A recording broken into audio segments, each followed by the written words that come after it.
Paramashivoham. Om Nityananda Paramashivoham. Om Nityananda Paramashivoham. Om Nityananda Paramashivoham. Om Nityananda Paramashivoham.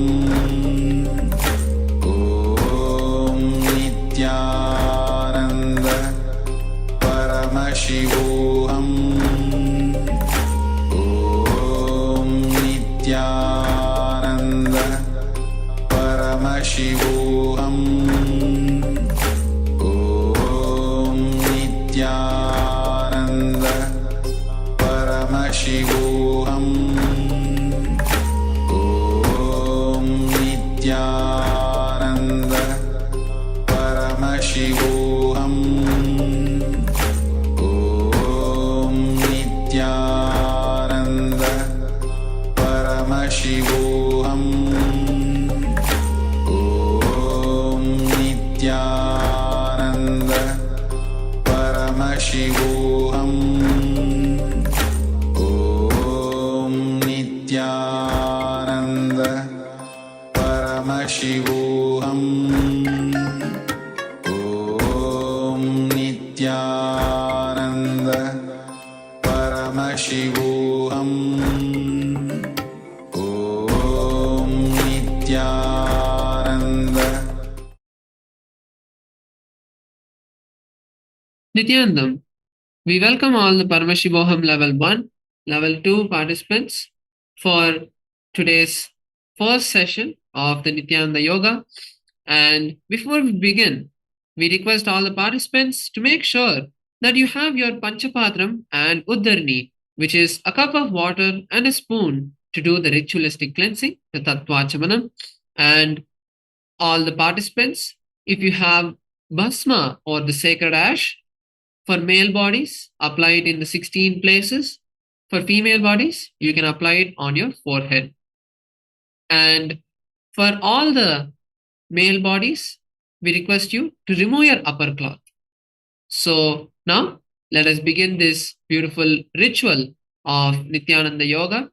I request all the participants to please sit with your head, neck, and spine in a straight line. Bring your hands together in front of your heart center. Take a moment to visualize Swamiji in your inner space. And let us now take a deep breath and chant the Sadguru Vandanam. Nityanandam Paramasukadam Kevalam Jnanamurtim Dvandvatidam Gagana Sadrisham Tattvamasyaadilaksham Ekam Nityam Vimalamachalam Sarvadi Sakshibhutam Bhavaतीतं त्रिगुणरहितं Sadgurum Tam Namami. Now, let us chant the Shiva Mula mantra Om Ham Om Shivaya Namaha 11 times. I request all the participants to follow along internally. Om Ham Om Shivaya Namaha. Om Ham Om Shivaya Namaha. Om Ham Om Shivaya Namaha. Om Ham Om Shivaya Namaha. Om Ham Om Shivaya Namaha. Om Ham Om Shivaya Namaha. Om Ham Om Shivaya Namaha. Om Ham Om Shivaya Namaha. Om Ham Om Shivaya Namaha. Om Ham Om Shivaya Namaha. Om Ham Om Shivaya Namaha. Om Ham Om Shivaya Namaha. Now, let us begin the Tattvachamanam, the ritualistic cleansing. Please place your hands in the Uddhava Mudra, which is Gokarna Mudra, which is keeping your palms cupped and bringing the index finger to the center of the palm. Keep the thumb outside, keep the thumb stretched, and pour a spoon of water into your cupped palms with your left hand and drink the water at the end of the three mantras that are going to be chanted when you hear the word Swadha. Om Atma Tattvam Shodayami Swada. Om Vidya Tattvam Shodayami Swada. Om Shiva Tattvam Shodayami Swada. Now wash your hands with a spoon of water. And with the base of the right hand thumb, wipe the upper and lower lip once. Om Ham Hridayaya Namaha. Wash your hands with a spoon of water. Now, with the index, middle, and ring fingers touch above the upper lip and below the lower lip. Wash your hands with a spoon of water. Now, with the index finger and thumb, touch the right nostril, the left nostril. And with the ring finger and thumb, touch the right eye, right ear, left ear. Wash your hands with a spoon of water. Now, with the with the tip of the little finger and thumb, touch the navel, the right chest, and the left chest. And with all the fingertips together, touch above the head, the right shoulder, the left shoulder, and the heart center. Wash your hands with a spoon of water. Now, we'll enter into the conscious resolution, the Sankalpa. Now, place your right hand on your left hand and place both your hands on your right thigh. Close your eyes and take a moment to visualize what you want to manifest by doing this intense sequence of yoga. This Sankalpa that you take now will become reality.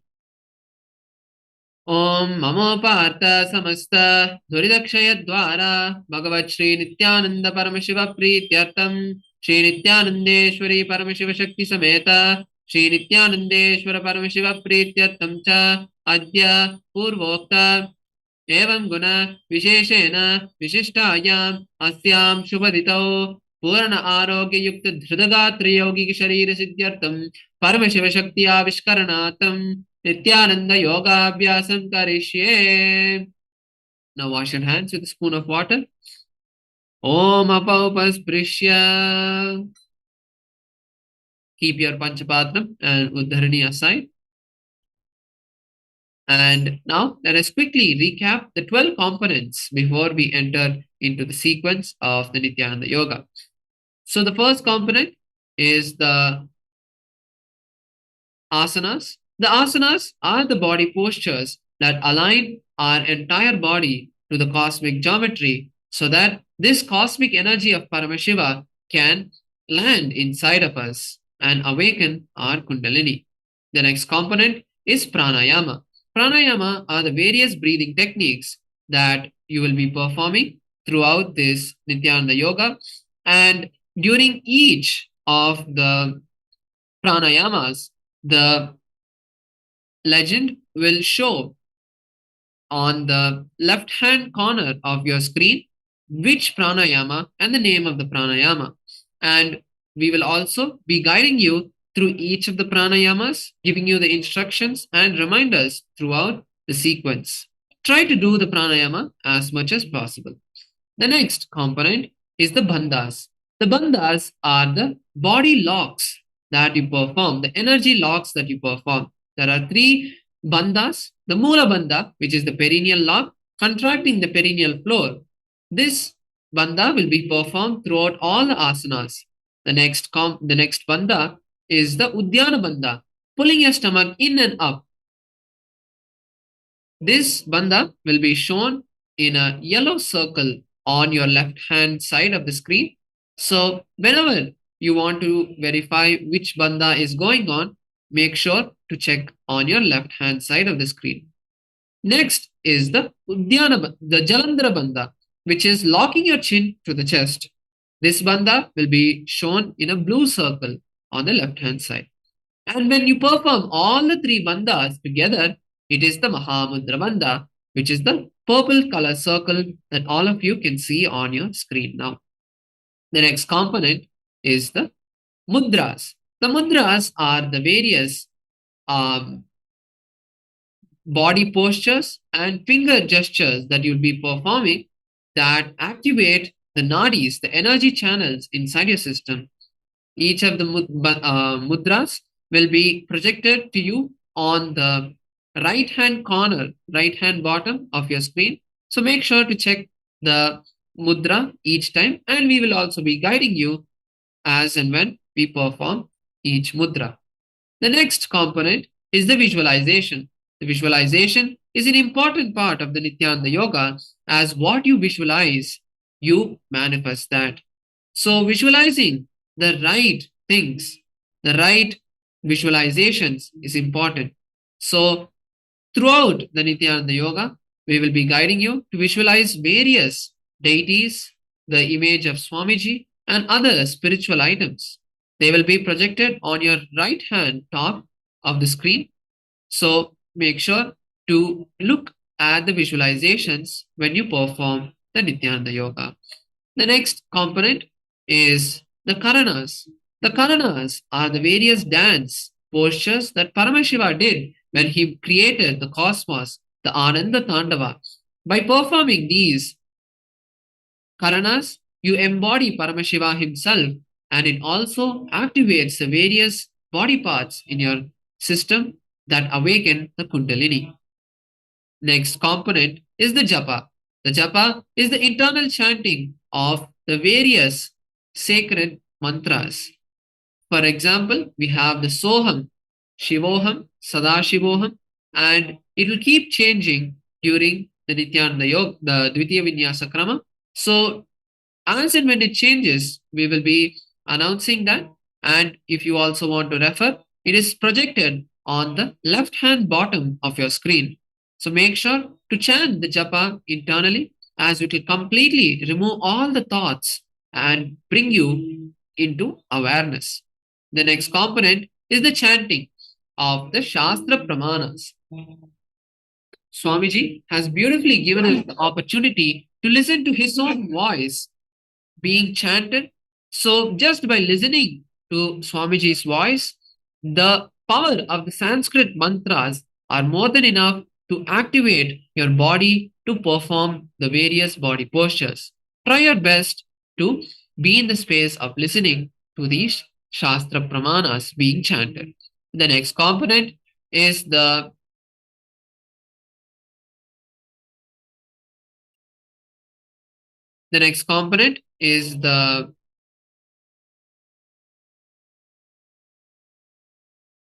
Aushada. The Aushada is the various alchemy products that we'll be using on our body.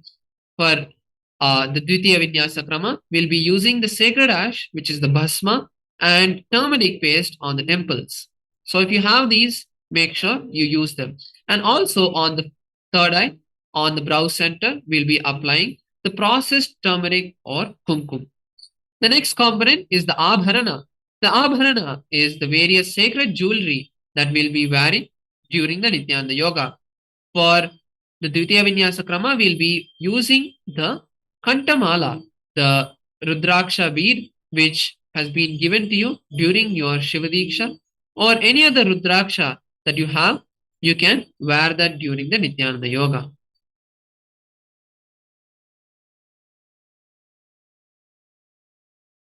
So, with this, we complete the recap of the 12 components. And now, let us begin with the first asana, Sukhasana. Now, sit in a comfortable cross leg position. Keep your head, neck, and spine in a straight line. And place your fingers in Bindu Mudra, which is touching the index and thumb and keeping the palms straight, keeping the fingers straight, and placing your hands on your knees. Visualize Paramashiva and start performing the Samana Kumbhaka, which is inhaling, holding the breath, and visualizing intense fire, and exhaling. The bandha that we'll be performing is the Mula Bandha. Sukhasana. Tat Sukhasanamityuktamashaktastatsamacharet asanam vijitam yena jitam tena jagatrayam. Parvatasana. The next asana is Parvatasana. Now, cross your legs into Padmasana, placing the feet onto opposite thighs. Then bring your palms together and raise your hands above the head in Namaskara Mudra. Visualize Mount Kailash, and the japa that we'll be performing is Soham. अथ वक्ष्ये महादेव पर्वतासनमङ्गलम् यत्कृत्वा स्थिररूपी स्यात् षट्चक्रादिविलोपनम् आलिबोसना. The next asana is Halipavasana. Now, bring the soles of the feet together in front of you and interlace your fingers behind your back in Parashamudra. Lower the forehead to the heels and visualize Swamiji in your inner space as you gaze at the nose. Continue performing the Mahamudra Bandha. ऊरव विधियाहु मे जानो उभय पगथली संपुट ठानो पिष्टपछेदो भू करल्यावो दक्षिण करसो वाम गहावो नादि भवसना. Now, remain in the same posture as you slowly move the hands forward and cup the palms next to your feet. Visualize a snake, a cobra in your inner space and gaze at your nose. Continue to perform the Mahamudra Bandha. ऊरव विधि परि आगाने नीचो हो भी कहू निपनास्यो लगागी हाथ आगाने धरते लगावे पसारी दो वो हाथ की अंजुली करे कोकिलासना. The next asana is Kokilasana. Now hold the big toes with your index and middle fingers. This is called Pranamudra. Then stretch your legs towards the sky and lock them into Padmasana, placing the feet onto opposite thighs. Then lower the elbows to the mat.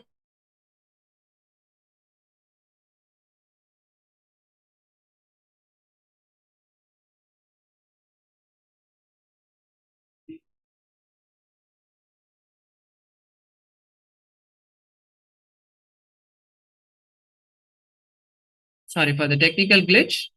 So lower the elbows to the mat and start visualizing a sparrow in your inner space. Continue performing the Mahamudra Bandha. अथान्यदासनं वक्ष्ये येन सिद्धो भवेन्नरः अकस्माद् वायुसञ्चारं कोकिलाख्यासनेन च नेति आसना. The next asana is Neti Asana. Now stack your knees and ankles and hold on to opposite elbows. Then rotate your hands in a clockwise and then anti-clockwise direction. Keep switching the direction of your rotation of the hands and visualize Swamiji in your inner space as you gaze at the nose and perform the Mahamudra Bandha. Continue to hold the Samana Kumbhaka.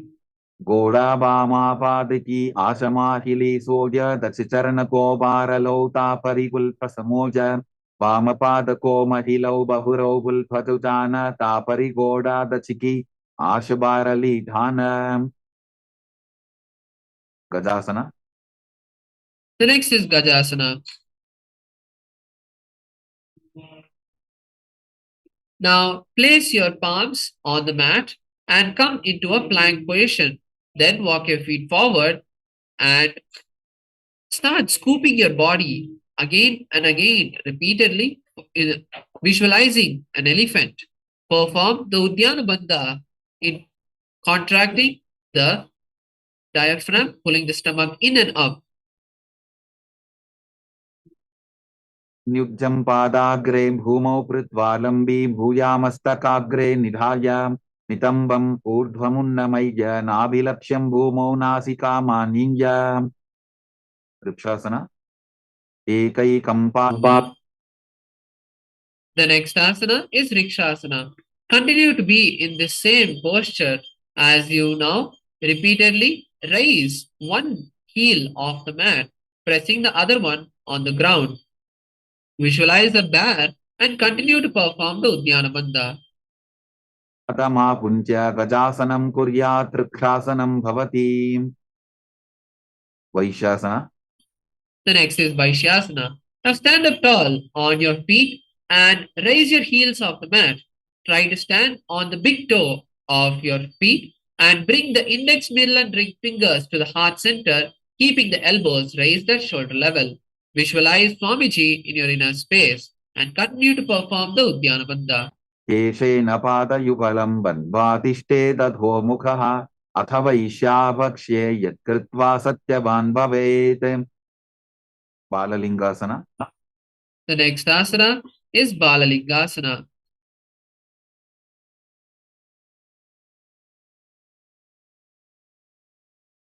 The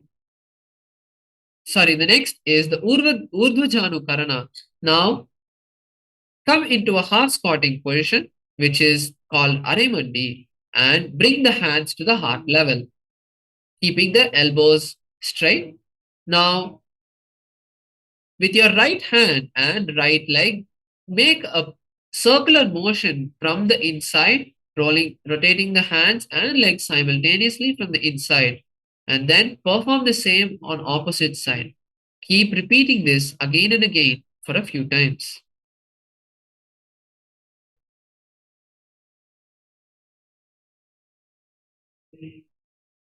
Now, let us move into the next asana, Balalinkasana. Now, interlace the fingers from the inside out in Sarvavashankari Mudra and raise the right leg off the mat towards your chest. Hold the raised leg with your interlaced fingers and perform the Mahamudra Bandha. Visualize holding a baby in your hands. Continue performing the japa of Soham. एकं दानु उरसि आलिङ्ग्य स्थातव्यं बाललिङ्गनं भवति पादपीडनासन. The next asana is Padapidhanasana. Now, pull your right leg towards the buttocks and hold it with both the hands. Visualize Swamiji in your inner space and perform the Mahamudra Bandha. स्थित्वैकस्मिन् पादतले कराभ्यां वेष्टयेत्तनं पृष्ठे संस्थाप्य यत्नेन पादपीडनमासनं नटराजासन. उत्तम. The next asana is Natarajasana. Now, with your right hand, hold the inside of your right foot and pull the leg backward and up. Simultaneously stretch the left hand forward and place the fingers in Bindu Mudra, touching the index to the thumb. Visualize Lord Nataraja. पानपादं क्रौञ्चं च मरीचिं वीरभद्रकं नटराजं त्रिकोणं च स्ताङ्गुष्ठप्रसारणे बाललिङ्गासन. Now let us perform Balalingasana on the opposite side. Now using your left leg and interlacing your hands from the inside out, raise the left leg to the chest and visualize holding a baby in your inner space.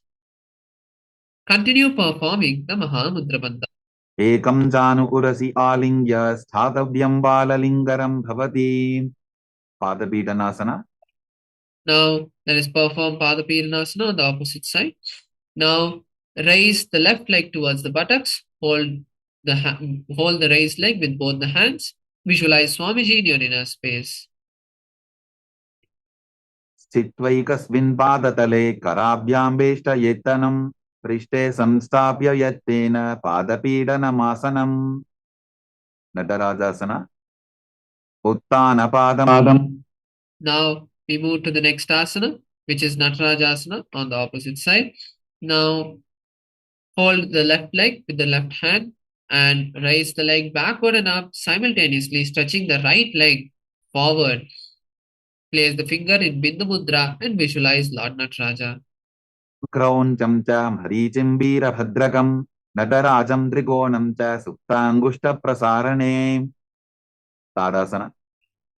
Now we move into the next karana of the sequence, which is Ardharechita Karana. Now sit in the Arimandi position, squat in the Arimandi position, keeping the feet pointed out and the knees bent. Bring both the hands to the heart center and cross the right leg behind the left. Now, with the right hand, make a pendulum motion gracefully, moving the hand back and forth. Then place the hand on the nose and then perform on the left side.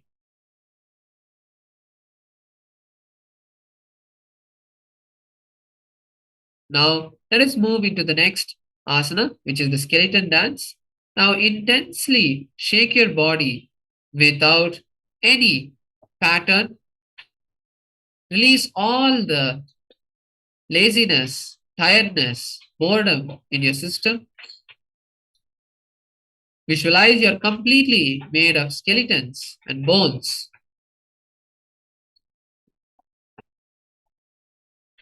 Few more moments, and now relax.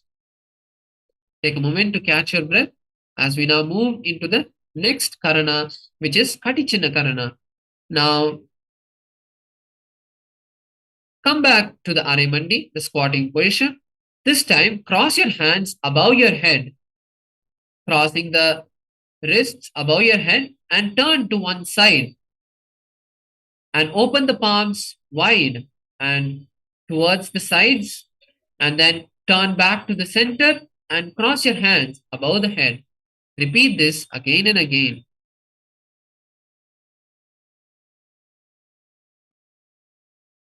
Relax. Let us now move into the next asana, Tadasana. Now stand tall on the tip of your toes and raise your hands above the head. Keep the palms facing each other and the elbows straight as you visualize a palm tree.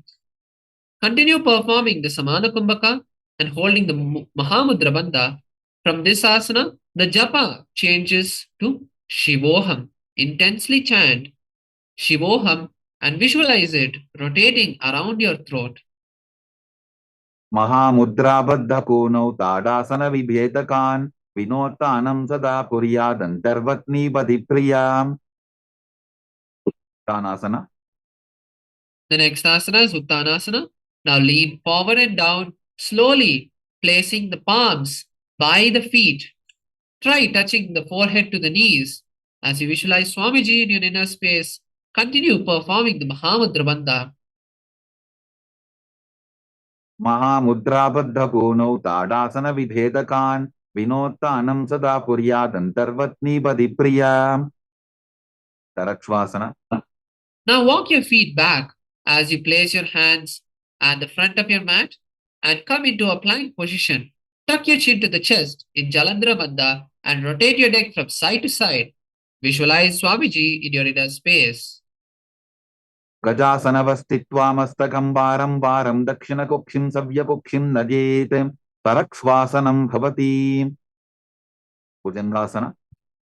Now lower the body, lower the stomach to the mat, and using the strength of your lower back, lift the upper body, lift the chest off the mat. Visualize a cobra and perform the Bhujangini Mudra, which is inhaling through the hollow of the throat and exhaling through the nose. अङ्गुष्ठनाभिपर्यन्तम् अधो भूमौ विनिन्यसेत् कराभ्यान्तदरान् धृत्वा ऊर्ध्वशीर्षफणीपशी देहाग्निर्वर्धते नित्यं सर्वरोगविनाशनं जागर्ति भुदगी देवी भुजङ्गासनसाधनात्. शशासना. Now we move to the next asana.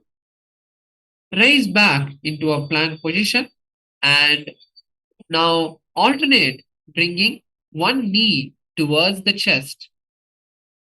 Visualize Swamiji in your inner space, and we now move to the next pranayama, which is Sahaja Kumbhaka, where you perform the easy breathing.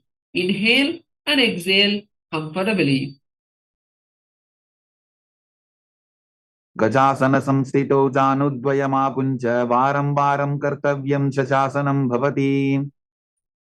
रथासना. Now we move to the next asana, Rathasana. Now place one foot between the palms and alternate jumping the feet between the legs, between the palms. Visualize a chariot. गजासनसंस्थितो एवैकं पादं पूर्वमार्गेण भ्रामयित्वा कर्तव्यं तथासनं भवति. Virabhadrasana. Relax.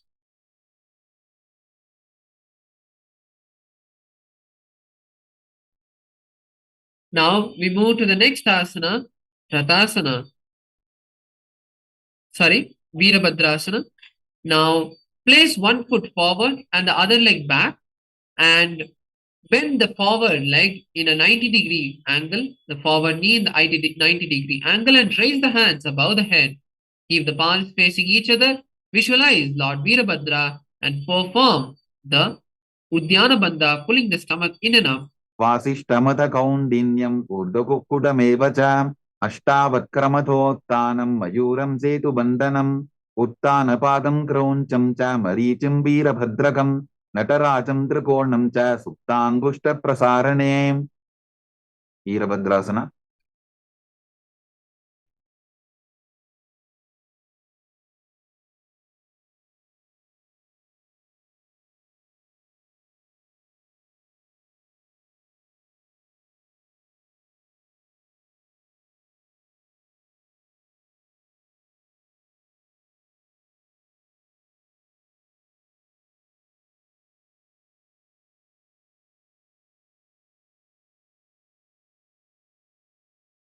Now, let's perform Virabhadrasana on the opposite side. Now, switch the position of your feet. And once again, bend the forward leg in a 90-degree angle. Raise the hands above the head and visualize Lord Virabhadra near inner space. वासिष्ठमथ कौण्डिन्यम् ऊर्ध्वकुक्कुटमेव च अष्टावक्रमथोत्थानम् मयूरम् सेतुबन्धनम् उत्थानपादम् क्रौञ्चम् च मरीचिम् वीरभद्रकम् नटराजम् त्रिकोणम् च सुप्ताङ्गुष्ठप्रसारणे vrikshasana. Now, let us perform Vrikshasana. Come to a standing position and bring the right leg towards the inner thigh. Bring both the hands together and raise them above the head. Visualize a tree and continue performing the Uddiyana Bandha. मूरुमूलदेशे च याम्यं पादं दिधात्यतो तिष्ठेत्तु वृक्षवद्भूमौ वृक्षासनमिदं विदुः. गरुडासना. The next asana is Garudasana. Now place the raised leg on top of the opposite thigh and bring the hands together in front of the heart center in Namaskara Mudra. Visualize the vehicle of Lord Vishnu, Garuda. गरुडासनमावक्ष्ये येन ध्यानं स्थिरं भवेत् सर्वदोषाद्विनिर्मुक्तो भवतीह महाबली एकपादमुरो बद्ध्वा एकपादेन दण्डवते जङ्घापादसन्धिदेशे जानुभ्यग्रं व्यवस्थितः. Vrikshasana. Now switch the position of the leg, bringing the left leg into the inner right thigh. Raise the hands above the head. Bringing the hands and palms together, visualize a tree in Vrikshasana. वामोरुमूलदेशे च याम्यं पादं निधार्यतो तिष्ठेत्तु वृक्षवद्भूमौ वृक्षासनमिदं विदुः. Bhadrasana. Now lower the hands and place the raised leg in front of the opposite thigh. Keep the hands together in front of the heart center and visualize Lord Garuda. गरुडासनमावक्ष्ये येन ध्यानं स्थिरं भवेत् सर्वदोषाद्विनिर्मुक्तो भवतीह महाबली एकपादमुरो बद्ध्वा एकपादेन दण्डवते जङ्घापादसन्धिदेशे जानुभ्यग्रं व्यवस्थितम्. त्रिकोणासना. Now place one foot forward and the other leg back.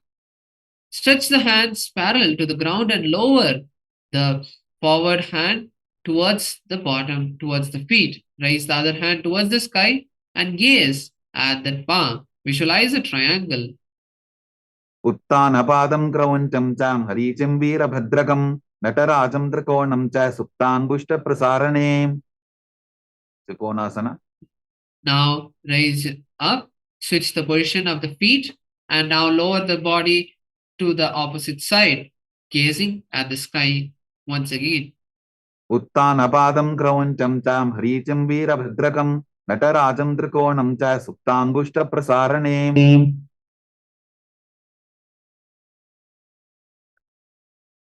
Now we move to the next Karana, Nikutaka Karana. Once again, come to the half squatting position, Arai Mandi. This time, place the hands in front of the heart center, facing each other. Now, Raise one heel and repeatedly switch the position of the palms and raise the opposite heel.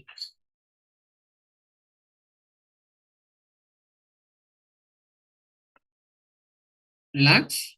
We now move to the next asana, Angushtasana. Now sit in a squatting position and bring the hands together in front of the heart center. Visualize Swamiji. And from this asana, we start the next Kumbhaka, the next pranayama, which is Brahmari Kumbhaka, inhaling and exhaling, making a buzzing like sound. The japa we'll now be holding is Sadashivoham. Angushtasana.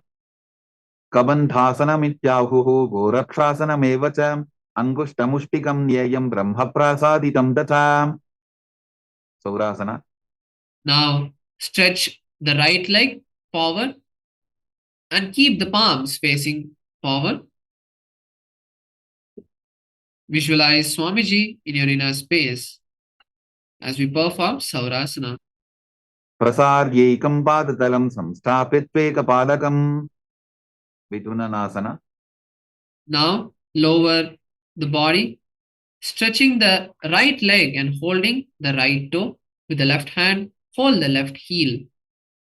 Visualize Swamiji in your inner space.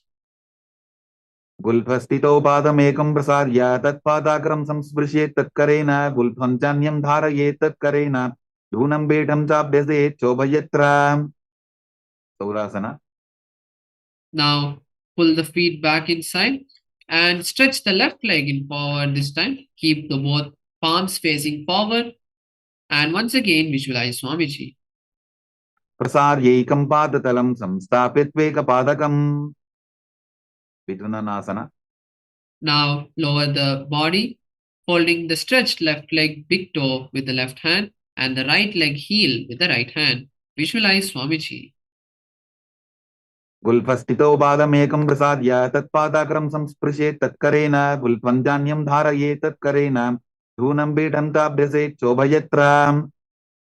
ब्रह्मचुरं कुशासना. Now pull the left foot back inside and sit on both the heels. Keep the knees apart and place the back of the palms on the top of the knees. Gaze at the floor in between of your knees and tuck the chin to the chest in Jalandhara Bandha. Continue performing the Brahmari Kumbhaka. टोबू फणापानी होय वैसे AD टोबुदानी वैसे कोरबकतल्या की माहिली Ayush माहेरा शेमिली. Kapilasana. Now place the knees on the mat and the palms on the respective knees. Pull the stomach in and up into Dhyana Bandha and visualize the great sage Kapila. उभय बकथली समठहरावे तिनको माहिली core मिलावे फनापानी कुकर होय वैसे एडी टोबू जोनी निवैसे. भद्रकोरकासना. Now continue to be in the same position as you just switch the gaze to the third eye and start visualizing Swamiji. टोबू बकथली संपुट करे कोरवारली भूपरिधरे कोरवारली राफे ऐसे तापरी मूलद्वार डिगिबैसे. सूर्यासना. Now raise the knees off the mat and keep them wide apart. Bring the little finger and thumb together as you make a lotus with your hands and raise the hand above the head. Visualize Lord Surya and gaze through the palms. Pull the stomach in and up in Uddiyana Bandha. एडी टोबू बुता तरियाने फनापानी बैठक पुनिठाने गोड़ा जंगा अधर करी रहे आडे वाम इसी विधि कहे. मंडुकासना. Now, lower the knees and sit on the flat heels. Place the palms on respective knees and now roll the tongue and touch the back of the throat in Manduki Mudra. Gaze to the third eye and visualize a frog in Mandukasana. पाद तलौ पृष्ठ देशे अंगुष्टे द्वे च संस्पृशेते जानु युग्मं पुरस्कृत्य साधयेन्मण्डुकासनम्. उत्तान मंडुकासना. Now, in the same seated position, raise the hands above the head, crossing the hands behind the head, touch the opposite shoulders. Continue visualizing the frog and performing the Manduki Mudra. as you also pull the stomach in and up in Uddiyana Bandha. मण्डूकासनमध्यस्थं कोट्पराभ्यां धृतं शिरः एतद्भ्येकवदुत्थानमेतदुत्थानमण्डूकम् सिंहासन. Now, cross the heels behind you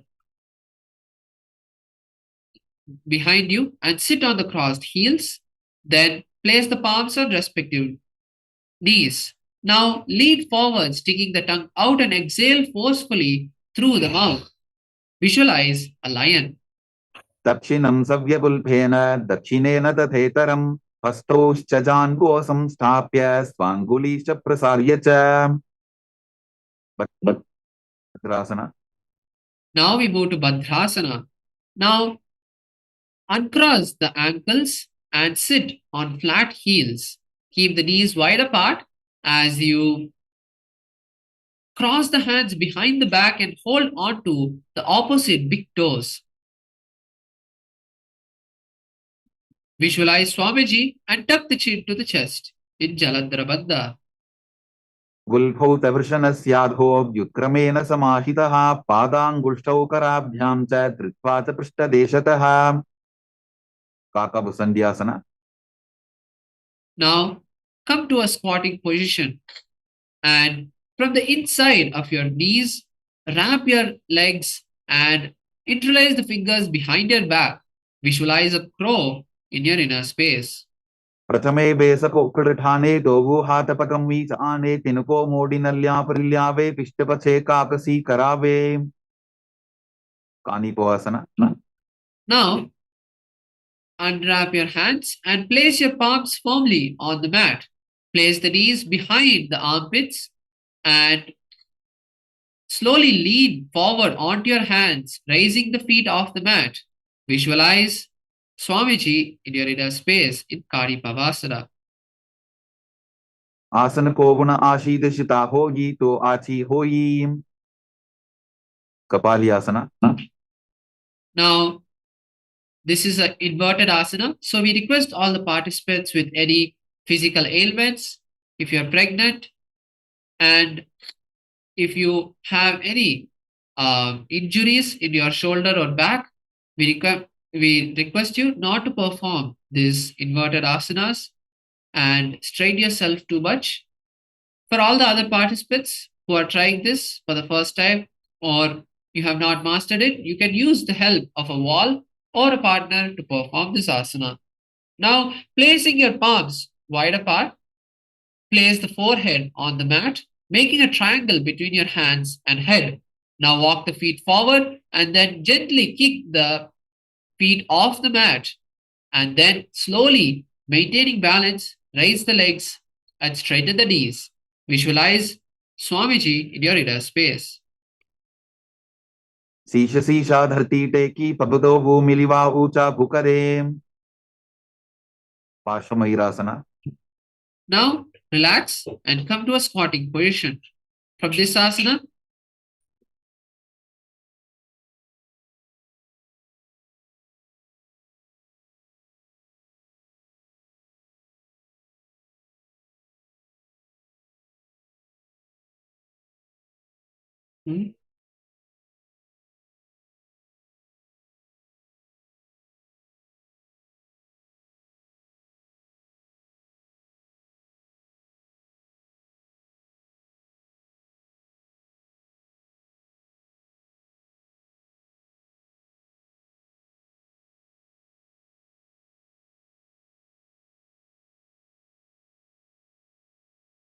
sorry for the technical glitch.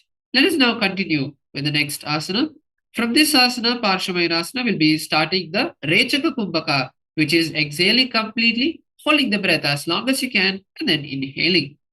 Now, from the squatting position, turn to one side, turn to your right side, and align the knees and hips to both the elbows. Lean onto the hands and stretch the legs to the side, visualizing a peacock. मयूरं दण्डवत् कुर्यान् मायूरं दण्डनामकं कुर्यान् मायूरं पार्श्वाभ्यां मायूरपार्श्वनामकं. पार्श्वमयूरासन. Now let's perform Parshamedasana on the opposite side. Once again, come to the squatting position, turn to one side, align the knees and hip to the elbows, lean onto the hands, stretch the legs to the side, and visualize a peacock. मयूरं दण्डवत् कुर्यान् मायूरं दण्डनामकं कुर्यान् मायूरं पार्श्वाभ्यां मायूरपार्श्वनामकम् बहिरागनाथासना. Now come to a plank position and you take your right leg from around your shoulders and place it in between of the hands. Then push yourself forward and gaze towards the third eye, visualizing Lord Kalabhairava. आसन को गुणपीति जायी बहिरागनाथासना. आसन. Now switch the feet, bringing the left leg in between of the palms. Visualize Lord Kalabhairava. आसन को गुणपीति जायी उन्मुख पीठासना. Now once again come back to the plank position and walk your feet forward. Then place your forearms on the mat and visualize Swamiji in your inner space. भून्निष्ठौ जानुनी हस्तौ चतुष्पदममान्मुखम् उत्थापिताङ्घ्रियुगलकटिस्थलमभिरुका वसिष्ठासना. Now raise back to the plank position and roll onto one hand.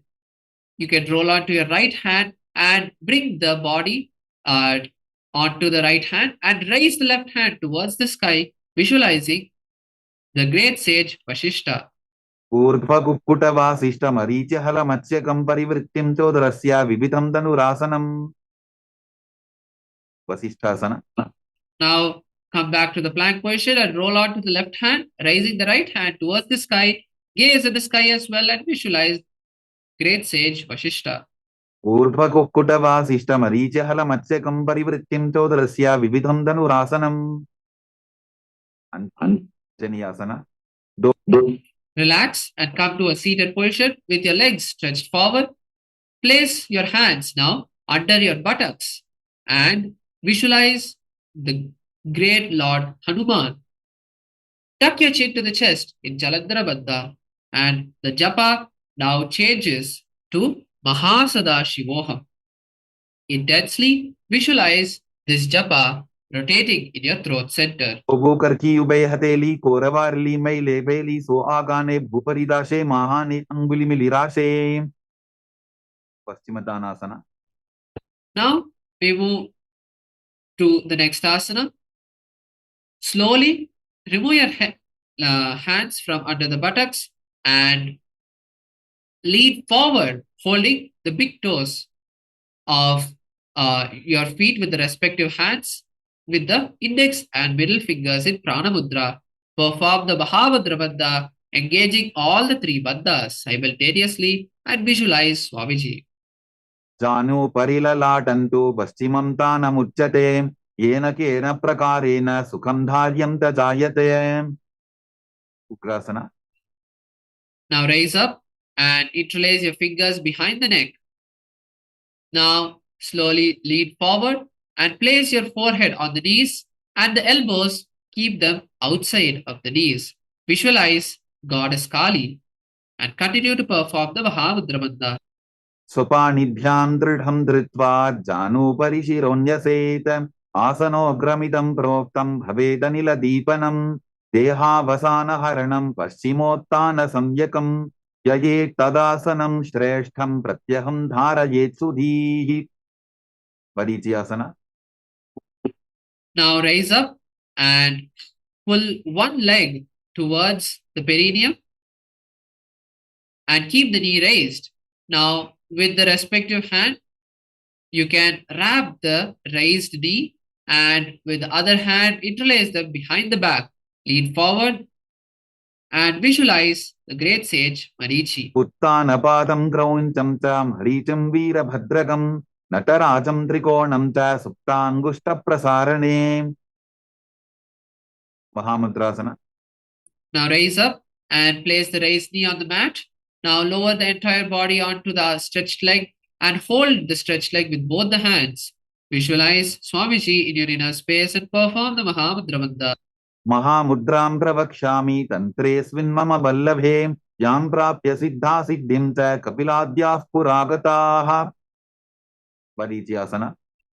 Now raise up and once again stretch the bent leg and bend the opposite leg, placing the feet by the perineum. Wrap the raised knee, interlacing the fingers behind the back and lower the forehead. Visualize the great sage Marichi. उत्तानपादं क्रौञ्चं च मरीचिं वीरभद्रकं नटराजं त्रिकोणं च सुप्ताङ्गुष्ठप्रसारणे.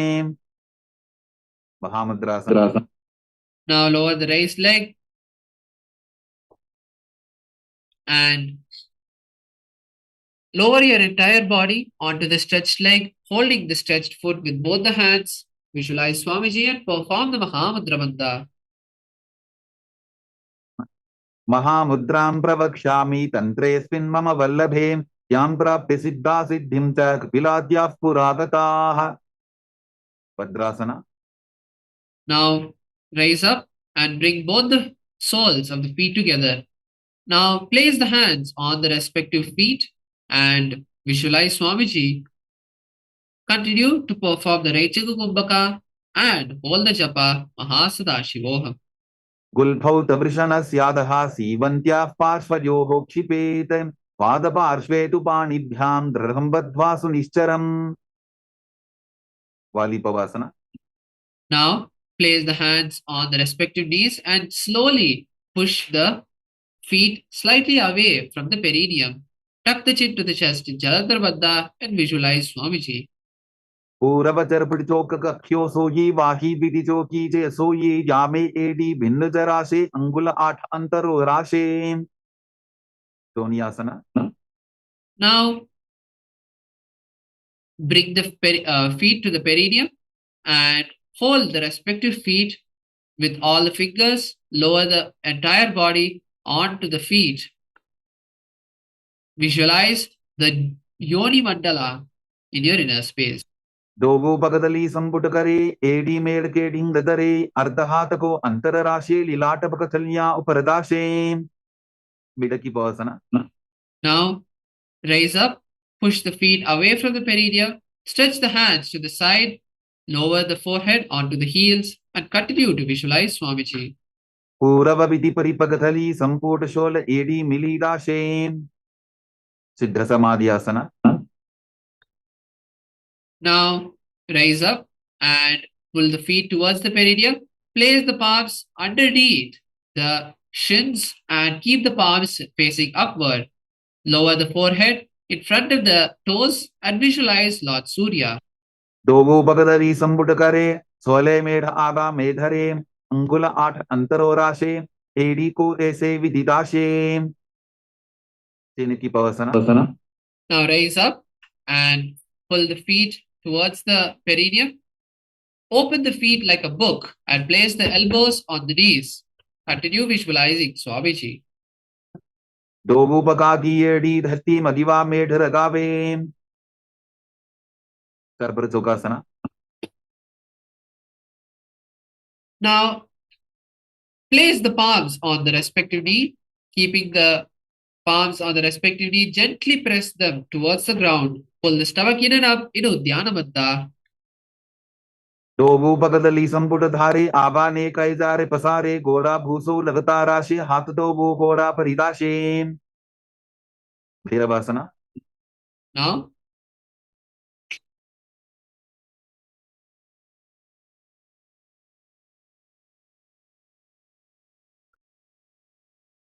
Now in Bhairavasana, pull the feet towards the perineum and raise the heels off the mat. Keep the knees on the ground as much as possible and place your fingers in Bindu Mudra on the knees. Visualize Lord Kala Bhairava and perform the Uddiyana Bandha. गुल्फौ संपीड्य चान्योन्यं विक्रमेणोत्थितं शनैः चान्वोः पार्श्वगतौ हस्तौ दण्डवद् भैरवासनम्. Samanasana. Now, place one foot by the perineum and raise the other foot. You can raise your right leg and place it by the chest. Hold the right leg with both the hands. Gaze to the third eye and visualize Swamiji. Continue performing the continue performing the Rechaka Kumbhaka and holding the Japa Mahasadashivoham. समानासनमावक्ष्ये सिद्धमन्त्रादिसाधनात् एकपादमरो दत्त्वा गुह्योऽन्यलिङ्गवत्रके वानासना Now place that केवलं पादमेकं च Now place the raised leg on the right shoulder and raise the left leg off the ground towards the sky. Keep the hands by the side for balance as you visualize Swamiji. कन्धे चारोपे यत्ततः एकपादेन गगने तिष्ठेत दण्डवत्रभोन् समानासना Now let's perform on the left side. Place the right foot by the perineum. Raise the left leg towards the chest. Gaze to your third eye and visualize Swamiji. समानासनमावक्ष्ये सिद्धमन्त्रादिसाधनात् एकपादमरो दत्त्वा गुह्योऽन्यलिङ्गवत्रके अपानासना Now place the left leg on the left shoulder and raise the right leg towards the sky. Keep the hands by the side for balance and visualize Swamiji. केवलं पादमेकं च स्कन्धे चारोपे यत्ततः एकपादेन गगने तिष्ठेत दण्डवत्रभोन् ओंखासना Now cross the heels, cross the knees and place the heels by opposite hips. Interlace the fingers and place them on the top knee. Visualize a cow. Now we'll change the pranayama to Seetkari pranayama, which is inhaling through the clenched teeth, keeping the tongue touching the upper palate. Now, the japa, which we'll be moving on to, is Om Nityanandoham. सव्ये दक्षिणबुल्फन्तो पृष्ठपार्श्वेन योजयेत् दक्षिणेति तथा सव्यं गोमुखं गोमुखं यथा अनसूयासना Now, from the same position, just hold on to the toe on the respective side. Visualize the great Rishika Anasuya. Pull the stomach in and up in Udyana Bandha. दक्षिण कोटो नीचो ठाने बाबोता के ऊपर आने गोडा संधि मिलावे भारी आडा पद बुनिदे संधि पसारी अनुसुयासना 2 Now, slowly lower your chest onto your knees and interlace the fingers behind your back. Continue visualizing Rishika Anasuya and performing the Seetkari Kumbhaka. जीमरा कोदा की संधि उपरिडा बागोड़ा की संधि मिलाई राशे गोड़ा से उले पकतल्यारो आरवाई सुधा राशे गर्वासना 2 Now, place the left foot by the perineum and the right foot flat with the knee by the chest. Place the hands on respective knees and visualize the great Lord Garuda. डावो बकमोड़ी येडी बाहिला विल्फमूल द्वारनी सैदे नारदासना Now, interlace your fingers behind your neck and sit on your left heel. Turn outside of the right knee and visualize the great sage Narada. पिष्टि जवाम बगदली केरी भूपरिदा हिलवा वेभेरी गोडा sudo no है जोगी द चिपाशिती राशे सोगी मत्स्य बीटकासना वामे नवा Now, place the left foot on the right thigh, keeping the right knee bent with the right hand, index and middle finger. Hold the right big toe. With the left hand, wrap the left leg and hold on to the right shin. Visualize Matsya, the fish avatar of Lord Vishnu. मांगुष्टन्तो गृहीतं मत्स्य बीटकं योरि वामेन संबीड्य मेढ्रातुपरि दक्षिणम् वंखासना Now let's perform Gomukasana on the opposite side. Once again, cross the knees. Keep the ankles by opposite side. By the side of the hips, visualize the face of a cow. सव्ये दक्षिणबुल्फन्तो पृष्ठपार्श्वेन योजयेत् दक्षिणेति तथा सव्यं गोमुखं गोमुखं यथा अनसूयासना Now let's perform Anusuyasana. Hold on to the big toes of the respective toe and visualize Rishika Anusuya as you pull your stomach in and up. दक्षिण कोटो नीचो ठाने बाबोता के ऊपर आने गोडा संधि मिलावे भारी आडा पद बुनिदे संधि पसारी अनुसुयासना 2 Now slowly lower your upper body, your chest onto the knees and interlace the fingers behind your back. जीमरा कोदा की संधि उपरिटा बागोड़ा की संधि मिलाई राशे घोड़ा से उले पकतल्यारो आरवाई सुधा राशे Garvasana 2. Now raise up, place the right foot by the perineum, the left foot flat with the knee by the chest, place the hands on respective knees and visualize Lord Garuda. Davo Bakamodi Yedi Bahila Vilpamula Dwarani Saide Naradasana. Now interlace the fingers behind the neck, sit on the right heel, turn outside of the left knee and visualize the great sage Narada. Pishtijavam Babdali Keri Bhuparita Hilava Veveri Goda Suro No Hejogi the Chipashitira Shesogi Machibitakasana. Now place the right leg on the left thigh, bend the bend the left knee, and with the left hand, hold the left big toe. With the right hand, wrap the right leg and hold the left shin. Visualize Matsya. Vamen Avamangustanto Grihitam Majjavitakam Yori Vamena Sambidya Medratubari Dakshinam Matsyendrasana. Now we move to the next sequence of asanas, which is Matsyendrasana. Now stretch both the legs and place the left leg on the right thigh, bend the right knee, and now turn outside of the right knee, placing the left elbow on the right knee, place the left palm on the cheek of the face, and place the right hand. Place the right hand on the mat behind you. Visualize Matsendra Natha, the great sage Matsendra Natha. Continue performing the Seedkari Kumbhaka and holding the japa Om Nityanandoham. उदिरं पश्चिमाभासं कृत्वा तिष्ठति यत्ततः नम्राङ्गं वामपादं हि तत्क्षचानुपरिन्यसेत् Kubasana. Now place the left hand on the right foot and raise the right hand from behind you and place it on the ears. Visualize a camel. आसन को गुण झोलो जाए Matsyendrasana 2. Now just lower the right hand back onto the mat and visualize the great sage Matsyendranath. वत्सेन्द्रपीठं दडर प्रदीप्तिं प्रत्यन्दर पन्दल खण्डनास्त्रम् अभ्यासत kundalini प्रबोधं दण्डस्थिरत्वं हि ददाति पुंसाम् Matsyendrasana. Now let's perform Matsyendrasana on the opposite side. Stretch the legs. This time place the right leg on the left thigh and bend the left knee. Turn outside of the left knee, placing the right hand on the left knee and the palm on the face. Place the left hand on the mat. Visualize the great sage Matsyendranath. उदिरं पश्चिमाभासं कृत्वा तिष्ठति यत्ततः नम्राङ्गं वामपादं हि तत्क्षचानुपरिन्यसेत् Kubasana. Now place the right hand on the left toe and raise the left hand onto the face. Visualize a camel. आसन को गुण झोलो जाए Matsyendrasana 2.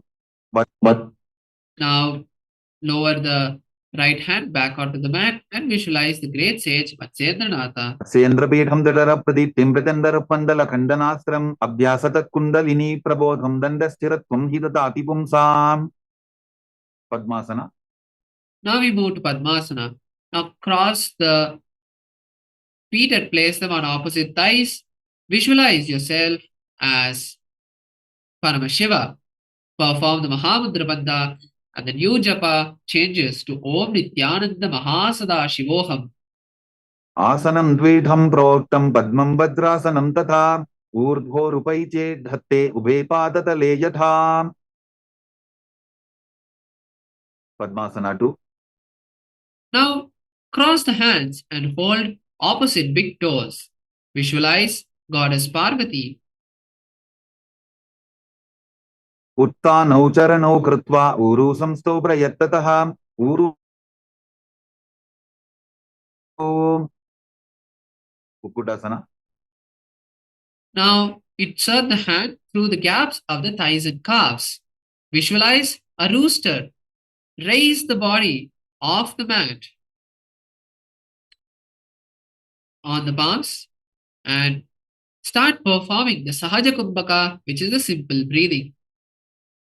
Padmasanam susamsthapya nanvororantare karo niveshya bhuma vasishtet yomastap kukutasana. Baddhake ki asana. Now raise onto the knees and place the palms on the mat facing backward. Now slowly lean the navel onto the elbows and raise the knees off the mat. Visualize Swamiji in your inner space.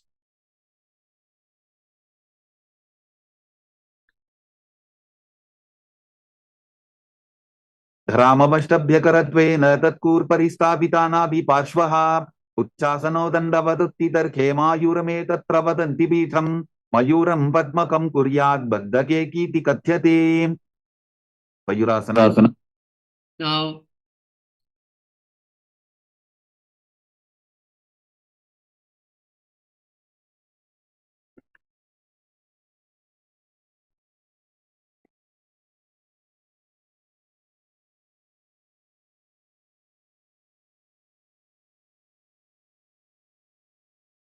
Now, release the legs. You can uncross the legs from Padmasana and come to a kneeling position. Continue to keep the hands on the mat and slowly lower the navel onto the elbows. Then straighten the knees and raise the feet off the mat and visualize a peacock in your inner space. अथवक्ष्ये Mahadev मयूरासनमुत्तमं भूमौ निपात्य हस्तौ द्वौ कुर्परोपरि देहकम्. Makarasana. Now lower onto the mat, lower your body onto the mat. Keep the feet pointed outward. Interlace the hands behind the neck and visualize a crocodile in your inner space. अध्यासशेदे हृदयं निधाय भूमौ च पादौ च प्रसाद्यमानो शिरश्च धृत्वा करदण्डयुग्मे देहाग्निकारं मकरासनं तत्. Salabhasana. Now place your hands by the sides of your chest and bring the feet together. Then raise the feet off the mat, visualizing a locust in your inner space. अध्यासशेदे करयुग्मवक्षो भूमिमवष्टभ्य करयोस्तलाभ्यां पादौ च शून्ये च वितस्ति चोर्ध्वं वदन्ति पीठं शलभं मुनीन्द्राः. उष्ट्रासना. अध्यासशेदे पदै. Now bend the knees and place the heels by the side of the hips. Pull the legs towards the ground and visualize a camel. युग्मव्यस्तं पृष्ठेति दायापि धृतं कराभ्याम् आकुञ्चयेत् सम्यक् उदरासेवाढमुष्प्रञ्च पीठं योगिनो वदन्ति. Now Dhanurasana. holding the feet firmly, raise the legs off the mat and pull your upper body as well, bending the back like a bow. Visualize Paramashiva's bow and gaze to your third. प्रसाद्य पादौ भुविदण्डरूपौ करौ च पृष्ठे धृतपादयुग्मं कृत्वा धनुस्तुल्य विवर्तिताङ्गं निगत्य योगी धनुरासनं तत्. Varvasana. Now come to a comfortable seated position on the heels. Place your hands on the knees. Visualize Swamiji and gaze to the third eye. The japa now changes to Om Nityananda Paramashivoham. उल्टा मोटी पावतो वैसे बहुरोचुविधि करे एक ऐसे पावन महिला बुल्पुस होवु कुलापा शिथिला वेसोवु. वही आसना. Now we once again move into the next inverted asana. Now interlace the fingers and place the forearms on the mat. Then place the forehead, place the crown on your palms, raise the knees off the mat, walk the feet forward and kick the legs off the mat. Keep the knees bent and visualize Swamiji in your inner space. तो वो हाथ की कहुनी जोगी पुनः कलाई जाने दोगी. Shirshasana. Now slowly straighten the knees Continue to keep the balance in Shirasasana. विपरीतं मण्डलं तद्विधैव विदितं हिनः दण्डासनं दिदा प्रोक्तं विपरीतोपवेशने कोड्यासना Now relax. Slowly come to a seated position. Now keeping your legs stretched, place your palms underneath the calves of your feet. From this asana, we'll be starting the Bhastrika Kumbhaka, which is the forceful exhalations. Now stretch the legs and bring the legs towards the forehead. As you keep the balance, visualize Swamiji. दो हाथ पग बाहर आने गोरा तरे काकसी ठाने अंगुष्ठ पिंडली लगता धरे चरण उभे आकाश दिशी करे परिभाषना Now continue to be in the same position as you slowly remove the hands from the legs and cross them behind the head. Keep the legs off the mat and visualize a maze in your inner space.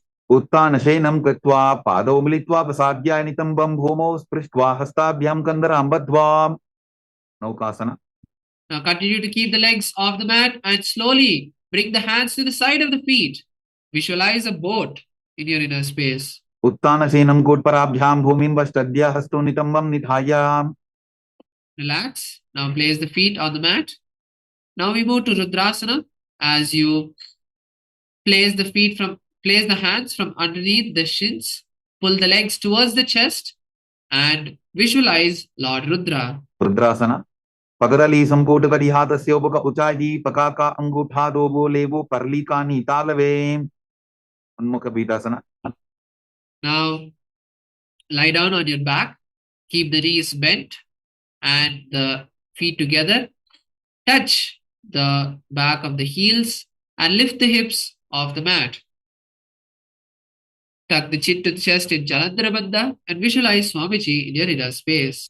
ऊर्ध्वे च जानुनी कृत्वा शवित्वोर्ध्वमुखं तथा उत्थाप्य हस्तौ तिष्ठेत्तु पीठ उन्मुखनामके शवासना Now lie down, completely relax your body.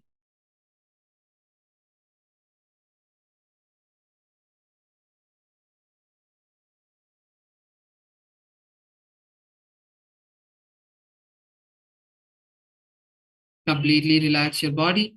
Keep your hands by your side and visualize Swamiji is liberating your body. उत्तानं शववद्भूमौ शयनं तु शवासनं शवासनं श्रान्तिहरं चित्तविश्रान्तिकारकम्